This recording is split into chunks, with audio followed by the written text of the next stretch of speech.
ରାବଣର ଜୀବନରୁ ଶିଖିବା ବାଲା 5ଟି ବଡ଼ କଥା। ପ୍ରଥମେ, ରେସ୍ପେକ୍ଟ ଓମେନ୍।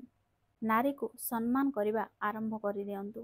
ଧର୍ମର ନିୟମ କହିଥାଏ କି ଯିଏ ନାରୀର ଅପମାନ କରିଥାଏ ତାର ପତନ ନିଶ୍ଚିତ ହୋଇଥାଏ। ରାବଣ ମାତା ସୀତାଙ୍କର ଅପହରଣ କରିକି ଲଙ୍କାକୁ ନେଇଯାଇଥିଲା। ରମ୍ଭା ନାମକ ଜଣେ ଅପ୍ସରା ଥିଲେ, ତାଙ୍କ ଉପରେ ମଧ୍ୟ ରାବଣ ଖରାପ ନଜର ପକାଇଥିଲା।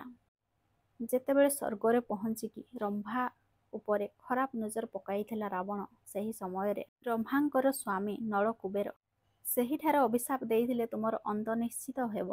ତୁମେ କୌଣସି ସ୍ତ୍ରୀକୁ ବିନା ଅନିଚ୍ଛା ସତ୍ତ୍ୱେ ସ୍ପର୍ଶ କରିବ ତ ତୁମର ମସ୍ତିଷ୍କ 100 ଖଣ୍ଡରେ ବିଭାଜିତ ହୋଇଯିବ। ରାବଣର ପତନର କାରଣ ଏହା ଅଟେ କି ସେ ନାରୀର ସବୁବେଳେ ଅପମାନ କଲା।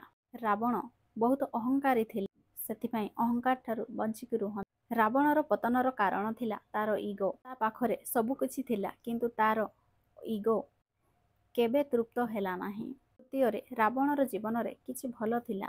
ସେ ଫୌଜି ଥିଲା। ସେ ସବୁବେଳେ ଆବିଷ୍କାରକୁ ପ୍ରିୟରିଟି ଦେଉଥିଲା। ତାର ଭାଇ କୁମ୍ଭକର୍ଣ୍ଣ ବି ଆବିଷ୍କାରରେ ଲାଗି ରହୁଥିଲା।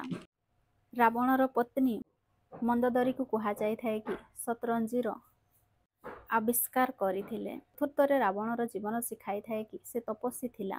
ସେ ତପକୁ ସବୁବେଳେ ପ୍ରିୟରିଟି ଦେଉଥିଲା।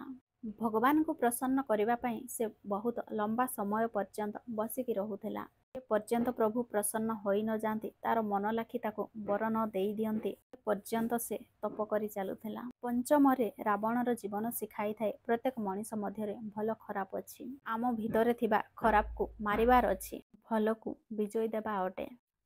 ରାବଣ ତାର ଖରାପ ଗୁଣକୁ ବଢ଼େଇ ଚାଲିଲା। ଗୋଟିଏ ଦିନ ରାବଣର ଅନ୍ତ ହୋଇଗଲା।